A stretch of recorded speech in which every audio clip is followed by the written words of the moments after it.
નમસ્કાર વિદ્યાર્થી મિત્રો, ઓનલાઈન એજ્યુકેશનની અંદર તમારું સ્વાગત છે. આજે આપણે અહીંયા 12 કોમર્સની અંદર આગળનું ચેપ્ટર જે આપણું ચોથું ચેપ્ટર છે એની શરૂઆત કરવા જઈ રહ્યા છીએ. તો એની આપણે વિસ્તૃત માહિતી કે જે ઇમ્પોર્ટન્ટ પ્રશ્નો છે તો એની આપણે અહીંયા જવાબ સાથે ચર્ચા છે એ કરીશું.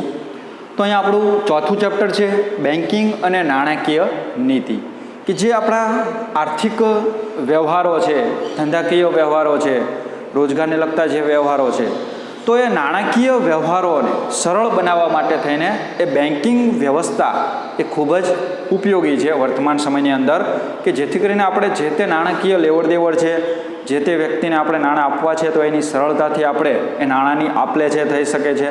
ત્યારબાદ કોઈ ધંધાના વિકાસ અર્થે, ત્યારબાદ જે તે આપણા પર્સનલ સામાજિક જે વ્યવહારો છે તો એ માટે થઈને પણ એ બેન્કિંગ વ્યવસ્થા એ વિવિધ પ્રકારની સુવિધાઓ છે એ પૂરી પાડે છે, નાણાકીય સુવિધાઓ.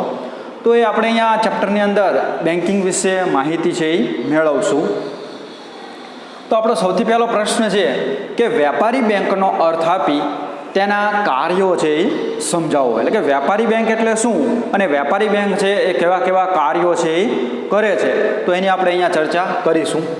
તો વેપારી બેંકનો અર્થ જોઈએ તો 1949ના બેન્કિંગ કંપની કાયદા મુજબ વેપારી બેંક એટલે એવી સંસ્થા કે જે બેન્કિંગ અંગેના વ્યવહારો કરે છે, એટલે કે બેંકને લગતા વ્યવહારો કરે છે એવી એક સંસ્થા છે કે કંપની છે.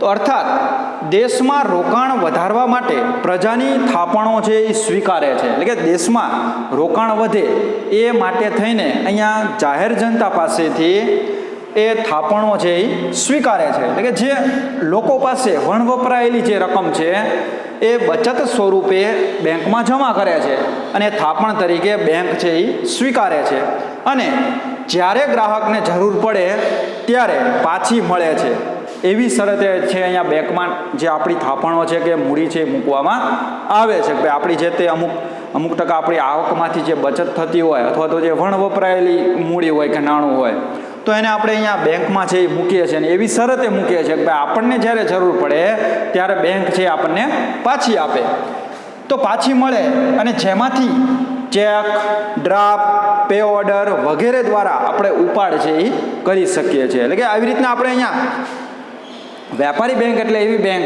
કે જે નાણાકીય વ્યવહારો કરે છે અને દેશમાં કે દેશના લોકો પાસેથી જે વણવપરાયેલી મૂડી છે, પ્રજા પાસે જે વણવપરાયેલી મૂડી છે તો એને સ્વીકારે છે થાપણ તરીકે, અને જ્યારે ગ્રાહકને જરૂર પડે ત્યારે તેમાંથી એ પાછી આપે છે. અને પાછી કઈ રીતના આપે છે કે ભાઈ ચેક દ્વારા, ડ્રાફ્ટ દ્વારા, પે ઓર્ડર દ્વારા, ઉપાડ સ્લીપ દ્વારા વગેરે દ્વારા અહીંયા ગ્રાહક છે, પ્રજા છે કે જે ખાતાધારક છે એ ઉપાડ કરી શકે છે. તો એવી વ્યવસ્થા આપતી જે સંસ્થા છે તો એને વેપારી બેંક તરીકે ઓળખવામાં આવે છે. તો વેપારી બેંક જે થાપણો સ્વીકારે છે તે થાપણોનું કોઈ ક્ષેત્રમાં રોકાણ કરે છે. એટલે કે વેપારી બેંકો પાસે આપણે જે બેંકમાં ખાતા છે, હવે એ બેંકમાં એ લોકોના જે થાપણો છે એ બેંકોમાં મૂકવામાં આવે છે, અને બેંકો એ થાપણોને છે એ પડી રહેવા નથી દેતી, પણ એ વિવિધ ક્ષેત્રોમાં, વિવિધ એકમોમાં રોકાણ કરે છે. એટલે કે કોઈ કંપનીના શેર ખરીદે અથવા તો કોઈ જે સરકારી કામકાજ હોય તો એમાં રોકાણ કરે, કે જેથી કરીને એને વળતર તરીકે એ નફો છે એ મેળવે. તો એવી રીતના થાપણોનું કોઈ ક્ષેત્રમાં રોકાણ કરે છે અને સરકારી જામીનગીરીઓની ખરીદી કરી નફો કે આવક છે એ મેળવે છે. એટલે કે જે જાહેર જનતાના, પ્રજાના જે પૈસા થાપણ તરીકે બેંકમાં, વેપારી બેંકની અંદર પડેલા છે તો એ બેંકોને જે તે થાપણો છે તો એ આવી વિવિધ પ્રકારની સરકારી જામીનગીરીઓમાં રોકે છે, વિવિધ પ્રકારની જે તે એ સંસ્થાઓ છે તો એની અંદર રોકાણ કરે છે, કે જેથી કરીને બેંકને એ એમાંથી વળતર છે એ મળે, અને વળતર મેળવી અને અહીંયા નફો છે એ કરે છે. એટલે કે નફો કે આવક મેળવે છે. જ્યારે જરૂરિયાતવાળા લોકોને ધિરાણ આપી વ્યાજ વસૂલ કરે છે. એટલે કે અહીંયા જેને પણ અહીંયા નાણાંની જરૂરિયાત છે તો એવા લોકોને જે ધિરાણ આપે છે, અને એ ધિરાણના વ્યાજના દર છે એ ઊંચા હોય છે, અને એમાંથી પણ એ બેંક છે એ નફો મેળવે છે અને કમાણી કરે છે. અને આમ વ્યાપારી બેંક ધંધાદારી સંસ્થા છે કેવી સંસ્થા છે? ધંધાદારી, કે જે નફાના ઉદ્દેશથી સ્થપાયેલી એક નાણાકીય વ્યવસ્થા સંભાળતી સંસ્થા છે, કે જે જાહેર જનતા પાસેથી થાપણો તરીકે નાણાં છે એ સ્વીકારે છે અને એ થાપણોને જરૂરિયાતમંદ લોકોને આપે છે, કે જે ધંધાના વિકાસ અર્થે, શિક્ષણ અર્થે, ઉચ્ચ શિક્ષણ અર્થે ખેડૂતોને ધિરાણ આપે છે, બરાબર. તો એવી રીતના એ વર્તમાન સમયની અંદર ઘણા બધા એ ધિરાણના પ્રકારો છે રહેલા છે. તો એના દ્વારા એ થાપણો છે એ જાહેર જનતાને એ ઊંચા વ્યાજના દરે છે એ આપે છે, અથવા તો કોઈ કંપની કે ધંધાદારી એકમોને આપે છે અને એના દ્વારા એ કમાણી કરે છે, એટલે કે નફો મેળવે છે. શું મેળવે છે? નફો. અને એ નફામાંથી અમુક ટકા વ્યાજ છે એ થાપણદારોને આપવામાં આવે છે, કે જેના બેંકમાં નાણાં પડેલા છે તો એને ઓછું વ્યાજ મળે છે, પણ બેંક જ્યારે અન્ય વ્યક્તિને ધિરાણ આપે છે ત્યારે એની પાસેથી વધુ વ્યાજ છે એ વસૂલ કરે છે અને એમાંથી એ થાપણદારોને એ વ્યાજ છે એ આપે છે અને એમાંથી એ કમાણી છે, નફો છે એ કરે છે. તો આવી રીતના વ્યાપારી બેંક છે એ કેવી છે? ધંધાદારી સંસ્થા છે, કારણ કે ધંધાના ઉદ્દેશથી, નફાના ઉદ્દેશથી છે એ સ્થપાયેલી છે, તેથી એ ધંધાદારી સંસ્થા છે, કંપની છે. તો બેંકો નાણાંની હેરફેર કરીને નફો કમાવવા માટેનો ધંધો કરે છે. એટલે કે બેંક છે એ નાણાંની હેરફેર કરે છે. તો કે હેરફેર કઈ રીતના કરે છે? તો કે જાહેર જનતા પાસેથી થાપણો તરીકે સ્વીકારે છે અને જરૂરિયાતમંદ લોકોને ધિરાણ સ્વરૂપે આપે છે. ધિરાણ આપે છે ત્યારે એના વ્યાજના દર છે એ બેંકના ઊંચા હોય છે, વધુ વ્યાજ વસૂલ કરે છે, અને જે થાપણો મૂકે છે તો એને ઓછું વ્યાજ છે એ આપે છે અને એમાંથી અહીંયા નફો છે એ કમાય છે. એટલે કે આવી રીતના નાણાંની હેરફેર કરીને નફો છે એ કમાવા માટેના અહીંયા ધંધો કરે છે, જેથી તેને વ્યાપારી બેંક કહેવામાં આવે છે. એટલે કે એક વ્યાપારી જેવી પ્રવૃત્તિ કરે છે. જેમ કે વેપારીનો ઉદ્દેશ હોય છે નફો કમાવાનો ધંધો કરીને, એવી જ રીતના અહીંયા વ્યાપારી બેંક છે એ નાણાંની હેરફેર કરી અને એ નફો છે એ મેળવે છે, તેથી એને વ્યાપારી બેંક તરીકે ઓળખવામાં આવે છે. હવે આપણે વાત કરીએ અહીંયા વ્યાપારી બેંકના મુખ્ય કાર્યો, કારણ કે વ્યાપારી બેંકના બે કાર્યો છે, મુખ્ય કાર્યો અને ગૌણ કાર્યો. તો એની અંદર આપણે અહીંયા બેંકના મુખ્ય કાર્યોની છે ચર્ચા કરીશું અને ગૌણ કાર્યો છે આપણે પછીના વિડીયોમાં એની ચર્ચા છે એ કરીશું. તો સૌથી પહેલાં આપણે જોઈએ વ્યાપારી બેંકના મુખ્ય કાર્યો. તો એમાં સૌથી પહેલું મુખ્ય કાર્ય છે થાપણો સ્વીકારવી. એટલે કે પ્રજા પાસેથી, જાહેર જનતા પાસેથી જે વણવપરાયેલી મૂડી છે, વણવપરાયેલા નાણાં છે, તો એ બેંક છે થાપણ તરીકે સ્વીકારે છે અને એ જરૂરિયાતમંદ લોકોને ધિરાણ આપે છે. તો પ્રજા પાસે રહેલી બચતો ને બેંક સ્વીકારે છે. બચતો હોય એટલે કે વણ વપરાયેલી જે મૂડી છે, ભાઈ જે તે જાહેર જનતા છે, હવે એની આવક હોય એમાંથી જે એના ખર્ચાઓ થતા હોય, ખર્ચાઓ બાદ કરતાં એની પાસે જો અમુક નાણાં છે એ વધતા હોય તો એ બચત તરીકે બેંકમાં છે થાપણ તરીકે મૂકે છે. અને વ્યાજ છે એ બેંક છે એ નજીવો વ્યાજ આપે છે. એટલે કે આપણા જે બચત કરીએ છીએ, થાપણો પડેલી છે, તો એની અંદર કેવા પ્રકારની થાપણ આપણે મૂકેલી છે તો એ પ્રમાણે અહીંયા બેંક છે આપણને વ્યાજ દર છે એ આપે છે, જેને આપણે અહીંયા ચર્ચા છે આગળ કરીશું. ભાઈ કેવા કેવા પ્રકારે એ થાપણો છે એ સ્વીકારે છે, જે આપણે એને ખાતા કહીએ છીએ. બેંકમાં જે ખાતા હોય, ચાલુ ખાતું છે, બચત ખાતું છે, રિકરિંગ ખાતું છે, એફડી છે, બરાબર. તો એ ચાર રીતે એ થાપણો છે એ સ્વીકારવામાં આવે છે. તો અહીંયા બેંક છે એ ચાર પ્રકારે થાપણો જાહેર જનતા પાસેથી સ્વીકારે છે. કઈ કઈ રીતે? તો કે ચાલુ ખાતાની થાપણો દ્વારા. જે ચાલુ ખાતું છે તો એ ધંધાદારી એકમો, વેપારીઓ એ ચાલુ ખાતું છે એ ખોલાવે છે, કારણ કે એમને નાણાકીય લેવડ દેવડ છે, રોજબરોજના છે તે નાણાકીય વ્યવહારો છે એ બેંક દ્વારા છે કરવાના હોય. તો એવે સમયે ધંધાદારી એકમો એ ચાલુ ખાતા એ ખોલાવે છે અને બેંક એની ઉપર વ્યાજ છે આપતી નથી. ઉલટાનું એ નાણાંની હેરફેર કરવા માટે થઈને ગ્રાહક પાસેથી ચાર્જ છે એ ચાલુ ખાતાની અંદર વસૂલ કરવામાં આવે છે. તો આવી રીતના ચાલુ ખાતા દ્વારા પણ થાપણો સ્વીકારે છે, જે ટૂંકા ગાળા માટેની હોય છે, પણ એની પણ બેંક છે એ ટૂંકા ગાળામાં પણ હેરફેર છે કરી અને નફો છે એ કમાય છે. ત્યારબાદ બચત ખાતું,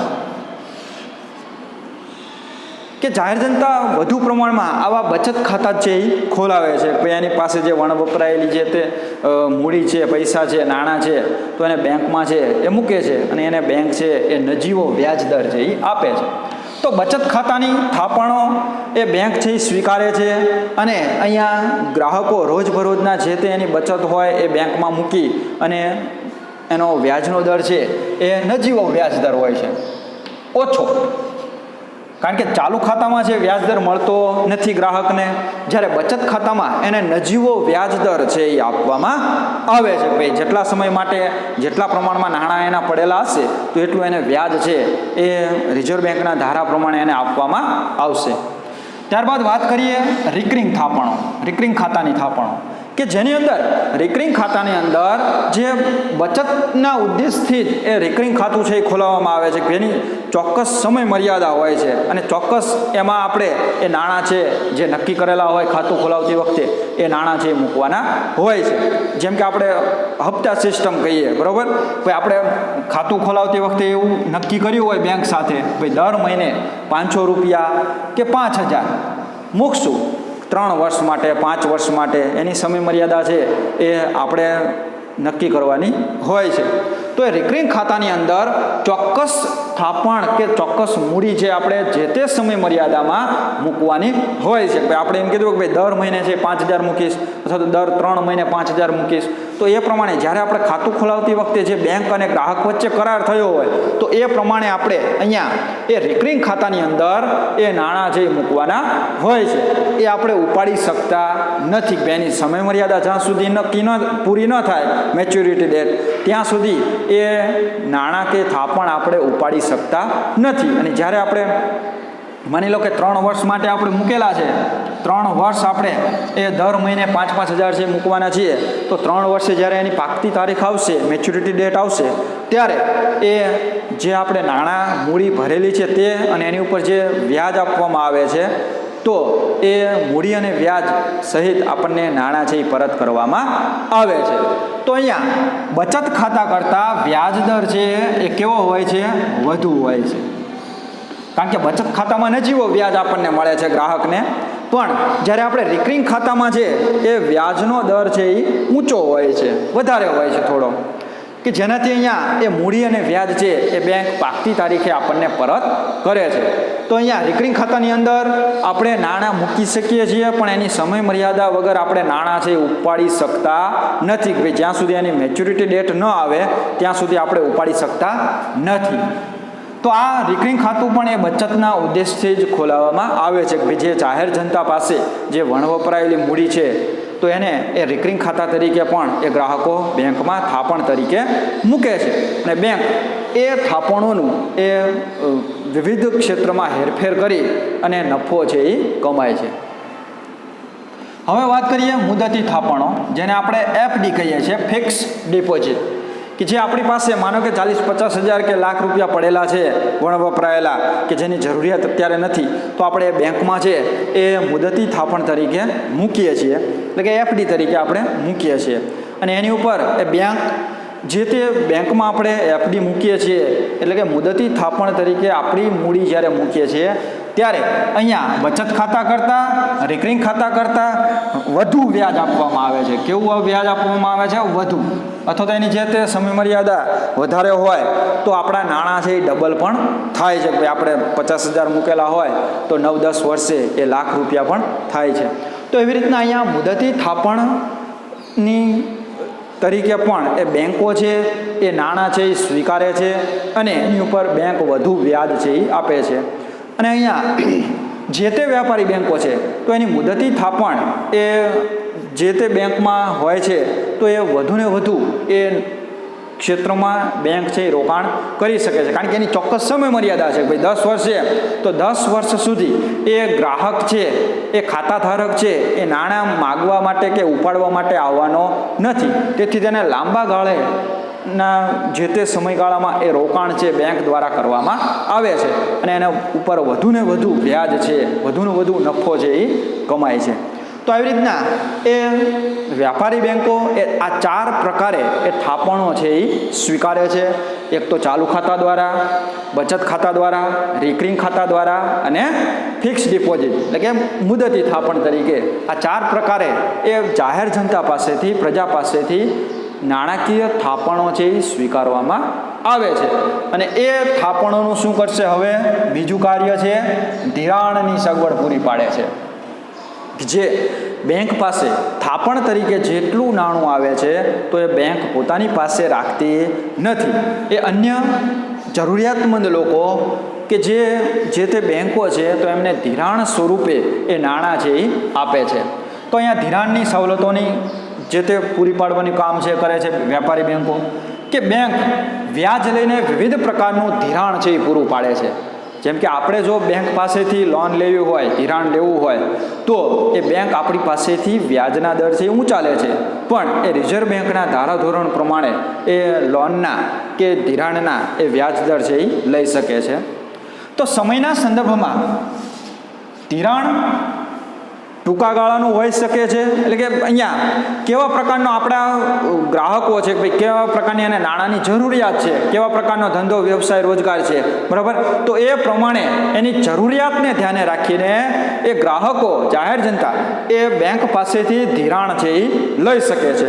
તો અહીંયા એ સમયના સંદર્ભમાં ધિરાણ છે ટૂંકા ગાળાનું હોઈ શકે છે, એટલે કે એનો સમયગાળો છે 1 વર્ષ સુધીનો હોય છે. ભાઈ આપણે બેંક પાસેથી જ્યારે ધિરાણ લઈએ તો 1 વર્ષની સમયમર્યાદામાં આપણે વ્યાજ અને મૂડી છે એ ભરવાની હોય છે.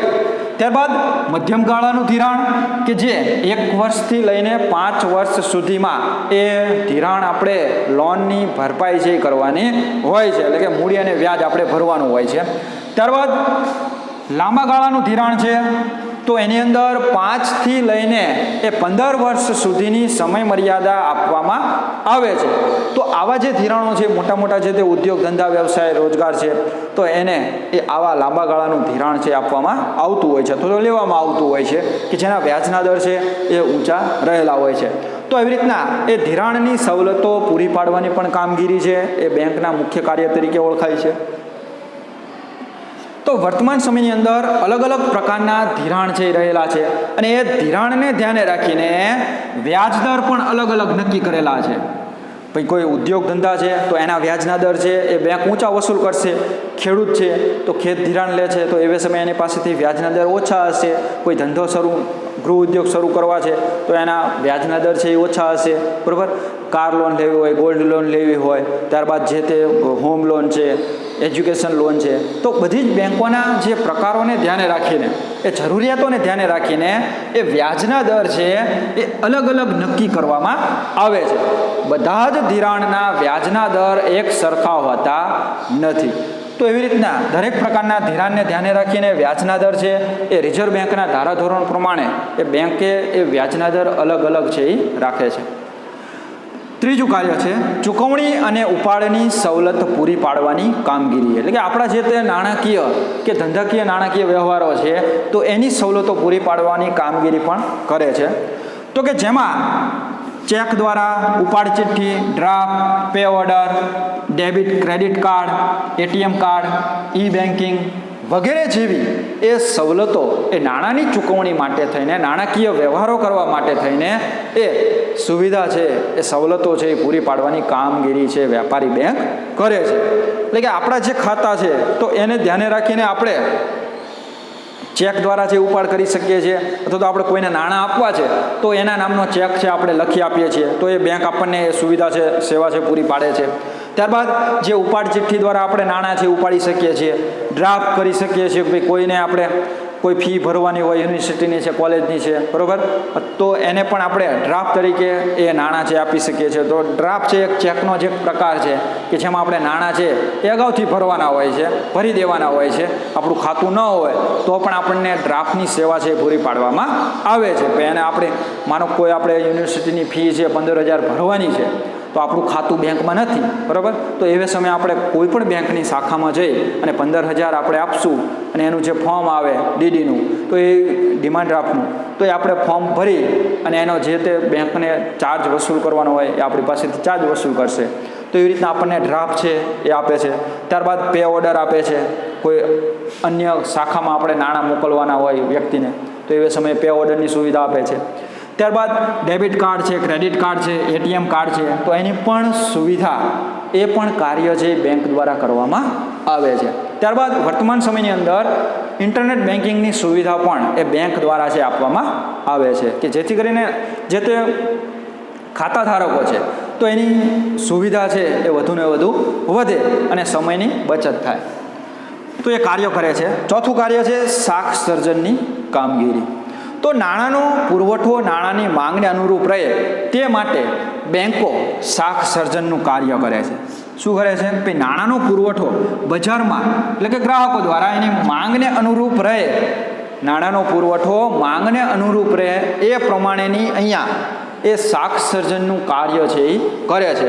તો શાક સર્જન દ્વારા પ્રવર્તમાન નાણાંના જથ્થામાંથી એટલે કે જે તે બેંક પાસે જે થાપણો પડેલી છે, ભાઈ માનો કે SBI બેંક છે, હવે એની પાસે 10 કરોડ તરીકે થાપણ છે એ પડેલી છે, તો એ નાણાંમાંથી નવા નાણાંનું સર્જન થાય છે. નવું નાણું એટલે એ છાપતી નથી, પણ એ માનો કે SBI પાસે 10 લાખ રૂપિયા છે એ પડેલા છે થાપણ તરીકે.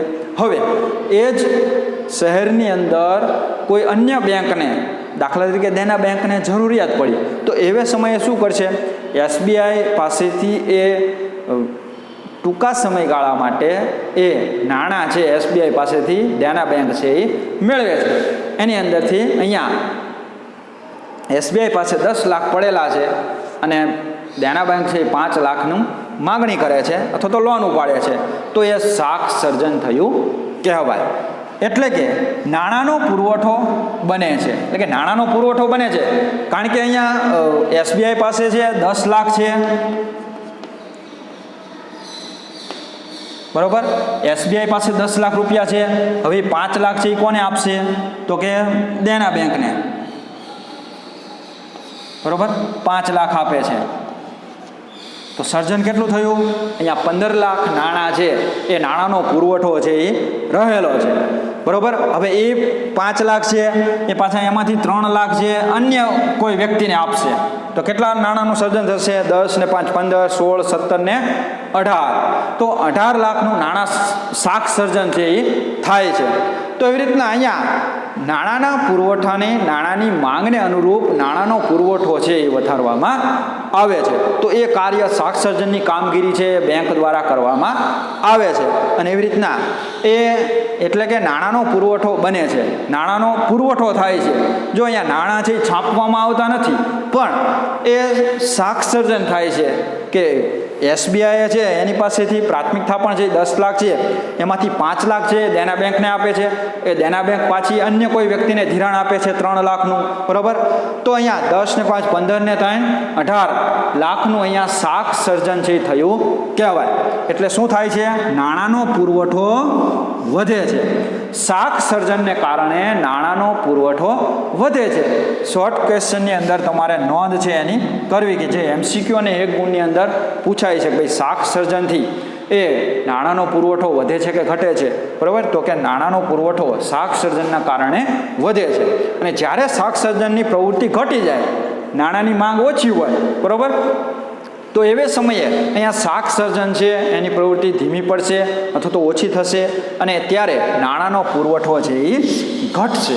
તો એવી રીતના એ શાક સર્જનની પણ કામગીરી એ વ્યાપારી બેંક દ્વારા છે કરવામાં આવે છે. 5મું કાર્ય છે આંતર બેન્કિંગ વ્યવહારો કરવા, એટલે કે બેંકો વચ્ચે વ્યવહારો કરવા. ભાઈ આપણા જે તે વ્યવહારો છે એ આપણે SBIમાં આપણું ખાતું છે ને આપણે હવે દેના બેંક સાથે વ્યવહારો કરવાના છે, કોઈ અન્ય વ્યક્તિના ખાતામાં કે અન્ય વ્યક્તિને આપવાના છે અથવા તો ચેક લખીને આપવાનો છે ને એ અન્ય શાખામાં જે વટાવશે, બરાબર. તો એવે સમયે એવા જે આપણા વ્યવહારો છે એ આપણા વતી એ બેંક છે એ વ્યવહારો કરે છે, તો એને આંતર બેન્કિંગ વ્યવહારો કહે છે. તો એક બેંક બીજી બેંકને ટૂંકા ગાળા કે લાંબા ગાળા માટે એ ધિરાણ પૂરું પાડતી હોય છે. જેમ આપણે અહીંયા ચર્ચા કરી, ભાઈ SBI છે એની પાસે 10 લાખ છે અને દેના બેંકને 5 લાખની જરૂરિયાત છે, તો એ 5 લાખથી SBI પાસેથી લે છે. તો એ જે વ્યવહાર છે એને શું કહેવાય? આંતર બેન્કિંગ વ્યવહાર. ભાઈ દેના બેંક પાસે કોઈ એવો વ્યક્તિ આવે છે ધિરાણ લેવા માટે, પણ એટલા પ્રમાણની મૂડી છે દેના બેંક પાસે નથી, તો એ અન્ય કોઈ શાખા પાસેથી ધિરાણ છે એ મેળવી અને આપણને એ ધિરાણ છે એ આપે છે. એટલે કે આપણા વતી અન્ય બેંકો પાસેથી નાણાં છે એ ધિરાણ સ્વરૂપે મેળવે છે. તો તો અહીંયા ટૂંકા ગાળાનું ધિરાણ હોય છે, એટલે કે એક બેંક અન્ય બેંકને જ્યારે ધિરાણ આપે છે તો એ ટૂંકા ગાળાનું ધિરાણ છે એ હોય છે, ભાઈ 1 દિવસ 2 દિવસ 10 દિવસ 15 દિવસ, બરાબર. તો એ અહીંયા ટૂંકા ગાળાનું એક બેંક બીજી બેંકને એ મધ્યસ્થ બેંક દ્વારા આપે છે. કોના દ્વારા? અહીંયા વચમાં કોને રાખે છે? તો કે આરબીઆઈને, રિઝર્વ બેંક ઓફ ઇન્ડિયાને એ અહીંયા મધ્યસ્થી તરીકે રાખે છે. ભાઈ એના વતી આપવામાં આવે છે. જો દેના બેંક છે એ એસબીઆઈ પાસેથી ધિરાણ લે છે ટૂંકા ગાળા માટે, તો એવે સમયે અહીંયા આરબીઆઈના ધારાધોરણ પ્રમાણે એને ધિરાણ છે આપવામાં આવે છે. જો અહીંયા એ મધ્યસ્થી તરીકે એક જ્યારે બીજી કોઈ બેંકને એક બેંક દ્વારા અન્ય બેંકને એ ધિરાણ આપવાનું હોય ત્યારે અહીંયા મધ્યસ્થ બેંક દ્વારા એ વ્યવહાર છે એ કરવામાં આવે છે. એટલે કે રિઝર્વ બેંક ઓફ ઇન્ડિયા દ્વારા અથવા તો જે તે રાષ્ટ્રની મધ્યસ્થ બેંકને વચ્ચે રાખીને એ જે તે બેંક સાથે વ્યવહાર છે એ અન્ય બેંક છે એ કરે છે. અને આ માટે એને કોલ મની કહેવામાં આવે છે. શું કહેવામાં આવે છે? માગવામાં આવે ને મળી જાય જે તે બેંકને, તો અહીંયા એને કોલ મની તરીકે ઓળખવામાં આવે છે. શેને? જ્યારે કોઈ બેંક અન્ય બેંક પાસેથી ટૂંકા ગાળા માટે ધિરાણ જ્યારે લે છે ત્યારે એ ધિરાણને કોલ મની તરીકે ઓળખવામાં આવે છે. તો અહીંયા એક બેંક છે અન્ય બેંક પાસેને ધિરાણ આપશે ત્યારે એની પાસેથી પણ વ્યાજ છે એ વસૂલ કરશે. તો એ વ્યાજ દરને શું કહેવામાં આવે છે? કોલ મની રેટ તરીકે ઓળખવામાં આવે છે. જેની તમારે શોર્ટ ક્વેશ્ચનની અંદર નોંધ કરવી છે કે જે MCQ અને 1 ગુણની અંદર જઈ પૂછાઈ શકે છે. તો આવી રીતના એ બેંકો વચ્ચેના એ આપણા વતી વ્યવહારો પણ કરે છે. તો આવા આંતર બેન્કિંગ વ્યવહાર તરીકે ઓળખવામાં આવે છે. અને આવા આંતર બેન્કિંગ વ્યવહારો એક બેંક અન્ય બેંક પાસેથી એ ધિરાણ છે એ મેળવે છે, જેને કોલ મની કહે છે. અને એ ધિરાણ ઉપર બેંક છે વ્યાજ વસૂલ કરે છે, તો એને કોલ મની રેટ તરીકે ઓળખવામાં આવે છે. તો આવી રીતના વિદ્યાર્થી મિત્રો આપણે આ જે પ્રશ્નનો અહીંયા અભ્યાસ કર્યો છે કે વેપારી બેંક એટલે શું અને વેપારી બેંકના કાર્યો, તો અહીંયા આપણે મુખ્ય કાર્યોની ચર્ચા કરેલી છે. ગૌણ કાર્યોની ચર્ચા આપણે બીજા વિડીયોમાં છે એ કરશું. તો અહીંયા મુખ્ય કાર્યો તરીકે એ 5 ગુણમાં છે પ્રશ્ન છે એ પૂછાઈ શકે, અથવા તો કોઈ એક મુદ્દો છે 2 ગુણમાં પૂછાઈ શકે, બરાબર. ભાઈ શાક સર્જનની કામગીરી એટલે શું, ત્યારબાદ આંતર બેન્કિંગ વ્યવહાર એટલે શું, અથવા તો ધિરાણની સવલતો પૂરી પાડવી એટલે શું, ધિરાણ કઈ રીતે આપે છે, થાપણો કઈ રીતે સ્વીકારે છે, તો એવો પણ મુદ્દો છે 2 ગુણમાં પૂછાઈ શકે. તો એવી રીતના તમારે તૈયારી છે એ કરવી કે જે આખો આપણા 5 ગુણના અને 3 ગુણના દરેક વિડીયોમાં હું કહેતો રહું છું કે 5 ગુણના અને 3 ગુણના પ્રશ્નો જો તમે તૈયાર કરી નાખશો તો એની અંદર તમારે નાના પ્રશ્નોની એ તૈયારી આપોઆપ થઈ જશે. જે શોર્ટ ક્વેશ્ચન છે, MCQ છે, 2 ગુણના પ્રશ્નો છે, તો એ આપોઆપ તૈયાર થઈ જશે. કારણ કે 2 ગુણના પ્રશ્નો છે, 1 ગુણના છે, MCQ છે, તો આની અંદરથી જે પોઈન્ટ છે એ લેવામાં આવતા હોય છે. અસ્તુ.